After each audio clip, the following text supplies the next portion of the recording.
Hello everyone, Liz here again, and this time I'm going to be reading to you an article that's actually from cracked.com titled Embrace the Horror, and it was written by the amazing David Wong, who you might recognize as the author of John Dies at the End, as well as a couple of other really amazing novels. This guy is like my favorite author. Pretty much everything he writes changes some facet of my perspective. It's amazing. This particular article, which was written all the way back in 2007, I read it, a number of years ago, and it really just kind of blew my mind. So, maybe it'll blow your mind too. Now, the article starts off with a quote from Dr. Werner Heisenberg, who, as you probably know, was a physicist, and it says, "It is not accurate to say that there is horror in the universe. The universe is horror." Alright, I'm gonna go ahead and get started. You're better off not knowing what I'm about to tell you. Once you know it, you can't unknow it, and you'll spend the rest of your life wishing that you could. Unless you just happen to forget it, though living your life with that kind of a faulty memory would be its own horror, would it not? The most merciful thing in the world, I think, is the inability of the human mind to correlate all its contents. My glimpse into the true horror of the universe, like all dread glimpses of truth, flashed out from an accidental piecing together of separated things. In this case, an old newspaper item and the shit left behind by my former roommate. It fell upon me to examine the boxes of shit that grad student Geo Fuckart had abandoned at my place, as he left no forwarding address. There was little of note in the shoebox of personal records, the stack of paperback books, and the porn that littered the room.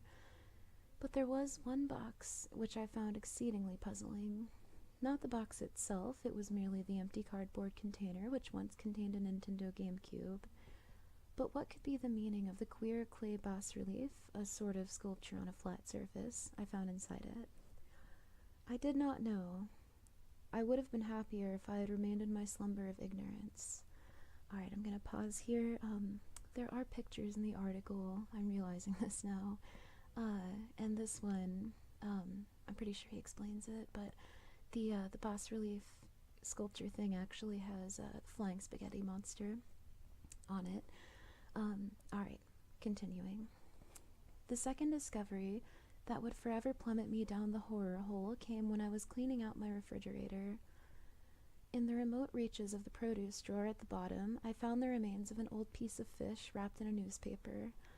I tested the fish for freshness by smelling it. I regained consciousness some 45 minutes later. I was about to throw the rancid meat away when I noticed the year on the newspaper, 1922. Fascinated, I unwrapped it and saw a small article about a German man named Werner Heisenberg, a scientist who had been ticketed and fined on a public nudity and disorder charge. The fine was cancelled, it said, because Heisenberg was also drunk at the time, and in Germany, public drunkenness actually earns the citizen a small monetary reward. If you haven't picked up, and if you're unfamiliar with Cracked, their articles usually have some humor strewn about, so don't take every single thing that he's saying here as like super serious and factual. That seems like an obvious thing to say, but hey, you never know. Alright, continuing. The incident piqued my interest and I investigated it further. I'm about to share what I discovered and how it relates to the clay artifact Geo Fuckart left behind. This is your last chance to turn back. I highly recommend you do so. Werner Heisenberg was a nuclear physicist, meaning he studied atoms and the particles inside the atoms that make up everything in the universe. He knew these very particles had been continuously flying around since the universe exploded into existence a very long time ago. The scientist had, in fact, gone past studying reality and was studying inside reality, into the very building blocks of existence. It was, as he put it, more fascinating than watching a monkey shit a grandfather clock. Heisenberg's day of horror would come in the fall of 1922. He was performing his atomic experiments while heavily intoxicated, as is the way among German scientists, and he noticed that it was difficult to measure exactly where the subatomic particles were going and how they were interacting with other particles because they're so tiny that the enormous microscope he used to view the particles, called a mondoscope, would knock them off course when he turned the light on. It seemed like a minor problem, and he certainly didn't realize that all of reality had just come undone before his eyes. He would find out soon enough. "Hans!" shouted Heisenberg to his young apprentice, Hans Schmeissel.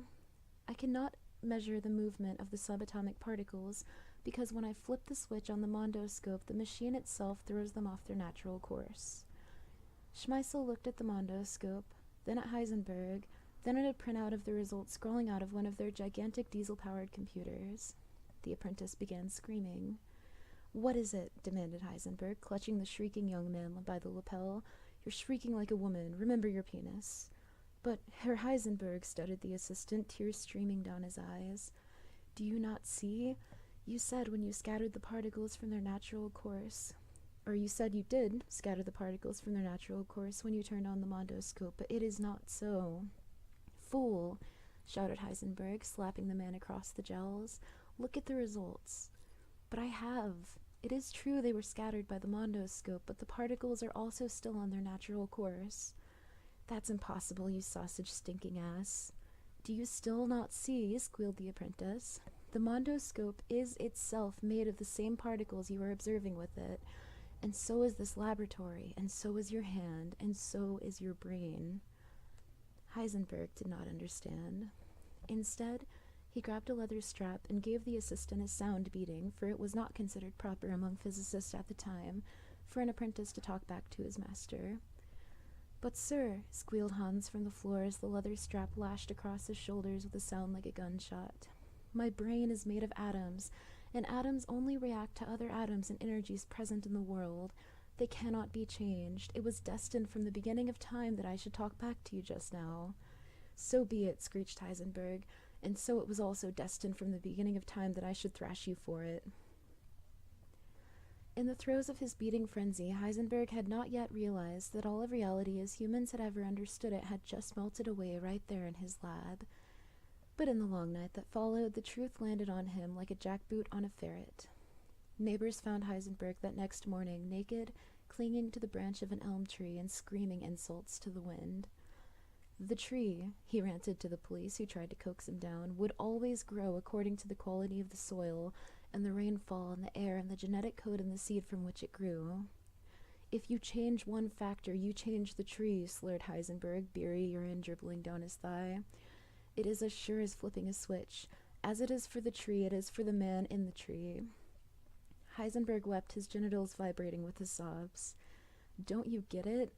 What this tree will look like 10 years from now is decided completely by forces set into motion billions of years ago, and we're made of the same stuff." "Well," chuckled one of the officers, "I could have that tree cut down right now. That would show the universe who's boss. We'll see what the cosmic elements have to say about that." "You fool. Don't you realize that the lumberjack is himself formed by the same elements as the tree? The tree grows and sprouts green, the lumberjack lumberjacks, but both do it by the same cause and effect domino fall. If he cuts down the tree, then he was always destined to cut it down. If he changes his mind, then he was always destined to change his mind." The officer laughed and shook his head. He had heard all that before, way back in school, fate and free will and all that. Fortunately for him, he didn't realize what Heisenberg was saying. The police eventually knocked down Heisenberg, down from the tree by jabbing him with long staffs called, oh boy, Pokabstamung? Oh geez, sorry. "Don't you worry, sir," said the officer as he helped Heisenberg into the police van. "The future is what you make it. Just choose to do the right thing." Heisenberg let out a long laugh. "Fool. When you were a babe at your mother's crotch, you had a brain built on the genes handed down by your parents, and they got theirs from their parents all the way back to the first life formed by an accidental cell mutation, and everything you've seen or heard in your life since was fired into your brain as electrical nerve impulses from your eyes and ears. We can measure those impulses. They're physical things, and each of those impulses, what you call sights and sounds, through certain chemical switches in your brain, all of which can also be observed and measured, And those switches, as they turn as predictably as gears in a clock, are what you call thoughts and emotions. And what you know as yourself is just the accumulation of chemical changes made to a genetic blueprint. We could change it in a lab. We can make you fall in love. We can make your soul from scratch. Everything you've ever heard about free will versus fate can now be measured in a laboratory. The debate is over. The police van was 2 kilometers down the street by the time Heisenberg finished that speech. It was just as well. With that realization, everything the policeman outside had ever thought or said or done in his life would have been rendered utterly ridiculous. The cop had woken up to go to work that morning because he believed that having a job was better than living as a hobo in a train car, but to call one thing better or worse than another is based on the idea that we are able to choose between 2 outcomes. This is physically impossible, as Heisenberg had found out. As a scientist, even in a state of extreme inebriation, he knew that if you cool water enough, it has to freeze. And if you send certain impulses down the optic nerve into the brain, the gooey neurons that make up the brain have to chemically react in one way. Those chemicals are our thoughts and emotions and personality and actions. Claiming that there is some magical force in the brain that can let us choose how our brain chemicals will react to impulses is just as ridiculous as claiming you can make a pot of water boil with only the force of your mind, or that Randy Johnson can make a pitch stop in midair and return to him just because he chose for it to do so. The impulses that play on the brain are bound by the exact same laws of physics as the baseball in flight. To change them would require nothing short of magic. You're scoffing, just as you are destined to scoff from the moment the universe burst into existence millions of years ago. Billions, rather. After all, you say to your computer monitor whilst arrogantly stroking your luxuriant beard, I can choose to stand up or to remain sitting. I'm sitting here right now, making the choice. I can do either one. I know what it feels like to freely choose. That feeling that you can choose to do something different than what you wind up doing is just a chemical side effect, an impression of the emotions, that feels like something it really isn't, just as a certain formation of clouds can look like a castle or a tree branch can look like it's flipping you the bird. You're getting an impression of something that isn't really there. I can prove it. Are you sure you want me to?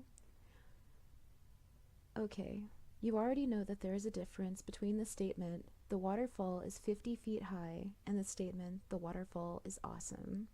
The first is fact, the second is opinion. The first is saying something about the waterfall. The second is only saying something about your feelings towards the waterfall. The waterfall is a certain height even if no one is there to observe it, but the waterfall is only awesome inside of the skull of a person looking at it. When the person leaves, the awesome leaves with him. But what lots of people don't notice is that all statements making a value judgment on anything better or worse or awesome or sucks are factually meaningless. It's hard because if you loved Lord of the Rings movies, you don't just think that that's your preference, you secretly think that those movies are better than, say, the Carrot Top Vehicle chairman of the board. And deep down, you let yourself think that even if the whole world loved Chairman better, they'd simply be wrong, as if better somehow was a thing that existed outside of people's opinions, which are just the result of chemical reactions in the skull after all. If you disagree with that, try to prove it. You'll start sputtering that the acting was more natural in your film, that the editing was superior, and the story was more meaningful. But you'll notice that all you did was break out a few categories and express more opinions, all of which still exist only in your head. You're just saying you prefer one style of acting to another, one type of editing, one type of story. If you shoot back that critics and film experts universally agree that Rings was better, then are you saying that all you meant by better is that critics thought was better? Or what critic? Oh my gosh, I'm sorry, you guys. I'm doing terribly tonight. And that if the critics changed their mind, the movie would factually stop being better. So you can never say the critics are wrong about a movie because the definition of better is just what experts happen to like. No, of course not. And when asked why a thing is better, if you answer it just is, you lose. The scientific mind doesn't answer why is the sky blue with it just is. You have to give the logical reason for it. And no statement of better can be supported in this way. Try it with a friend, it's fun. Goodyear tires are better on snow than Firestone. Why? They keep you from skidding off the road. So you say it's better to keep the car on the road than to drive off into a ditch. Why? Because you could be injured or killed if you land in the ditch. So you say it's better to be alive than dead. Why? Because society depends on you to do good things and you can't if you're dead. So you say it's better to do good things than to not do good things. Why? Because a society won't survive if people don't do good things, and people need society to thrive and be happy. So why is it better for people to thrive and be happy than not? Why? It just is. No, you lose. Think on it long enough and you'll find that sure, there are opinions on which lots of people agree, but they are still just opinions. And nothing in the universe is good or bad on its own, apart from what people think of them. So the feeling you get in your gut that tells you water molecules tumbling over rock are beautiful, and that diarrhea molecules sprayed on bed sheets are disgusting, is just superstition. You begin to see Heisenberg's horror revealing itself. Your entire life has been lived based on the idea that some objects and states of being are inarguably better than others, and you've always acted according to that belief. You're still reading this because you thought it would be better to read it than to stop reading it, but when you examine the situation, you realize you cannot call anything better than anything else without stopping to acknowledge that your statement was so meaningless as to not be worth saying. You're not reading this because it's better to. You're reading it because you were always destined to read it. Every attempt to claim otherwise falls apart. The illusion dissolves. You see things as they are. See that the molecules are what they are, and that by the laws of physics, they could not have been anything else and cannot be anything else in the future, other than what they are destined to be. Heisenberg's horror, the utter meaninglessness of everything you have ever thought or felt, reveals itself before your eyes like one of those stupid-ass magic eye pictures. Of course, if nothing can be truly better than anything else, then that includes people's actions, too. This can be proved in the same way. My message board hosted this long and detailed discussion on dog fucking, where a few posters said there was nothing wrong with sexing their pets.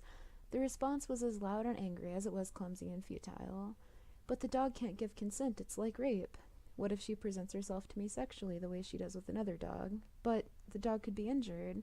It's a big dog and I have a small penis. But it's disgusting. That's your opinion based on arbitrary social taboos. To say dog fucking is disgusting is no more valid than saying the Fast and the Furious is awesome. I can't believe you need a reason not to fuck your dog, and yet you can't come up with one. The dog fuckers were right, of course. Even if you argue that dog fucking is bad for society and could cause the human race to become extinct due to people fucking dogs instead of women, you're still stating an opinion. You're saying it's better for the human race to survive than go extinct. Why? It just is. As a footnote, it is interesting to notice that after his discovery, Werner Heisenberg burned his results, abandoned the area of study, and tried to build an atomic bomb for the Nazis instead. And this brings us to the sculpture Geo-fuck art left behind. With some analysis, I was able to identify the image as a flying spaghetti monster. The flying spaghetti monster, if you haven't heard of it, is an internet phenomenon started to show the utter ridiculousness of religion itself. Oh, I'm sorry, I meant to say of religious belief. They point out that you can't prove the flying spaghetti monster, or FSM, doesn't exist, even though it's intentionally retarded. And thus all religions are also retarded because they also cannot be proven or disproven. Here, I finally found brethren who grasped Heisenberg's terrible secret. Their website has signed many thousands to the roster of flying spaghetti monster worshippers who laughingly call themselves Pastafarians, and they are heroically grinding their boot of sarcasm into the face of the old and obsolete school of thought that Heisenberg could have destroyed had he gone public. That obsolete school of thought, in the form of religion or absolute morality, says there are actually two forces that can make things happen in the universe. The first is the random, mindless motion of physics, energy-carrying fourth element spewed from the Big Bang like a handful of Mardi Gras beads farted from a cow's anus. The other, they claim, is will. The idea that humans possess control of some kind of invisible metaphysical energy, what they call a soul, that lets them actually choose their actions apart from the pure physical push of genetics and stimulus. It supposedly exists independently from the physical brain, and it acts by choosing, not based on opinion, but by recognizing inherent good and bad things in the universe. They imply that the emotional impression you get from a kitten in a blanket versus a pile of maggots on a human face is a result of the soul actually tuning into an inherent goodness in the first and badness in the second. They imply that these attributes exist whether you are there to observe them or not. They imply that if there were only two men left on Earth and one murdered the other, the murder would still be wrong, even though there is no one left to think it's wrong. And by the way, they say, humans are able to do something incredible, which is to remake the physical universe in ways they see fit. It may have been destiny for a stone to roll to a certain spot and stay there, but this power of will lets a human actually interrupt that destiny by picking up the stone and sticking it in his pocket. It only demonstrates how ridiculous this is when we notice that the only observable instance in all of the universe where this power is exercised is via one particular species living in one short span of time on one particular tiny speck of a planet out in the vast ocean of nowhere. That would suggest that human beings are not only unique in their physiology, but actually harness some sort of energy that is stranger and in some ways more powerful than that found in the stars that dwarf their planet. We're back to the ridiculous geocentrism that says all of the universe revolves around us humans, as if there was something special about us. They also believe that the universe itself was born from this mystical power of preference or will, in that there are supposedly sentient energies larger and older than the universe itself, what the Chinese call the Tao, and the Hindus call karma, and others call a god, and that those powers either recognize some things as good and some things as bad as we do, or that they implanted goodness or badness in the things they created. In fact, the FSM thing was started in a response to a movement in American schools to teach intelligent design, which would teach in science classes something that cannot be measured by any scientists, that this magical force called will exists and influences the universe even though it cannot be measured or weighed or seen or smelt. Of course they should be teaching in the opposite direction.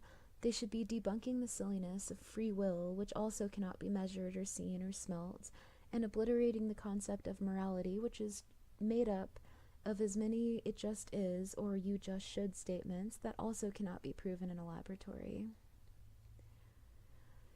What is baffling about the Pastafarians, however, is that they don't demand that. They stop short in their understanding. While rightfully mocking this magical force called will in the form of religious belief, many of them seem to cling to the idea of will in the human brain. They'll accidentally use words like mind, as if the mind is some separate thing that exists apart from electrochemical signals transmitted between neurons. They may talk about love as though it were some kind of mystical energy, and not just a certain kind of neural chain reaction. They laugh at the idea of a soul, and then proceed to talk and live every day as if they had something exactly like it inside themselves. Even worse, one Pastafarian chatted with me online and went from mocking the silly creationists to talking about attending a rally on environmentalism. He said I should support cleaner alternative fuels and cutting greenhouse gases. Quote, "Otherwise, global warming is going to get really bad in 30 or 40 years, mass starvation, the whole bit." So, I won't be alive for that. I'm already 72 years old. Well, yeah, but your children. No kids. I drive an Escalade and I leave it running 24 hours a day because it might hurt my wrist to twist the key every morning. Don't worry, I can afford it. But what about future generations? Don't you want them to survive too? Why? How does that affect me? I'll be dead. But you should care about your fellow man, even if it doesn't benefit you. That's a false emotional impression left over from our ancient herd instinct. Surely you're not saying that it's better to care about your fellow man than not to. Of course I am. People will die if you don't. So you say it's better that people live than die? Why? It just is. I was shocked and disappointed. He believed in this invisible, unmeasurable force called better as much as he believed in man's equally unmeasurable ability to discern and act on the better thing, and that it just is right to do that better thing when given the chance. He believed in things science can't quantify. He believed in the flying spaghetti monster. He had to know that the kind of cold logic he demands of the religions to prove there just is a God or an absolute morality is just as lacking in his just is statements. To say racism just is bad or that I just should care about my environment is just as unscientific as the Christian saying you just should stay a virgin until marriage. And even stranger, when talking about the FSM, they'll say they want to make people think for themselves and only teach science in science classes. These would all be admirable goals if it were actually possible for humans to act apart from their genetic blueprint and external stimulus, which we've long proven they're not. What sort of curriculum Georgia's schools teach next year was determined at the moment of the Big Bang billions of years ago. The very core of their movement, that it would be better for people to abandon religious beliefs in favor of logical scientific materialism, is contradictory because by the rules of logical scientific materialism, nothing in the universe can truly be better than anything else, and nothing can be changed. I suppose I cannot fault them for this. It's easy to debunk other people's bullshit. Any college freshman can do it. It makes you feel better about your own bullshit, but it takes real balls to debunk your own.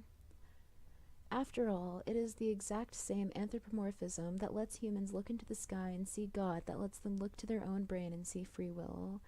It's simply projecting personality where there is none. It's also the same method of thinking that lets a little girl honestly believe that her teddy bear is her friend. To believe otherwise is to believe in the flying spaghetti monster. This Pastafarian's beliefs turned out not to be one bit more scientific than those of the Muslim or the Christian or the Malaysian cult that worships a giant teapot. My friends, we cannot blind ourselves. We have to embrace the horror. We've let religious quacks say for centuries that there's a layer of self-evident truth at which you stop asking questions because the questions become meaningless. They say asking why dog fucking is disgusting is like asking why time is running forward rather than backward. They say factually, it just is. They say you can stop there, that you only clean the windshield until you see the road and then you're done cleaning. But that is an arbitrary stopping point. We cannot make their mistake. If you throw up your hands and say, free will just works somehow, it's quantum physics or something, or I'll just live my life and not worry about it, then you might as well have stopped with, it just is. Though I guess that would rob you of the chance to make fun of those other people. No, we must push ourselves through to the absolute and terrible truth of the universe, to ride the horror like a dolphin at SeaWorld. After we have cleaned the windshield enough to see the road, we must then look until we can see through the road itself, and through what's behind it, and what's behind, and what's behind it. Real logical inquiry doesn't stop until you've seen through everything. Then, when you can look and see absolutely nothing, you have found the truth. My pen hesitates at this point, shaking in my very fingers. I have realized, to my horror, that by this very act of writing, I have violated everything I just said. I cannot instruct you on how to see the universe because you were predestined to see it in one way, regardless of what actions I think I chose to take. And I'm even writing this action based on the unspoken assertion that it was better to write it than not. The very act of saying what I said contradicts what I say, like a man who tells you everything he says is a lie. So, never mind, I guess.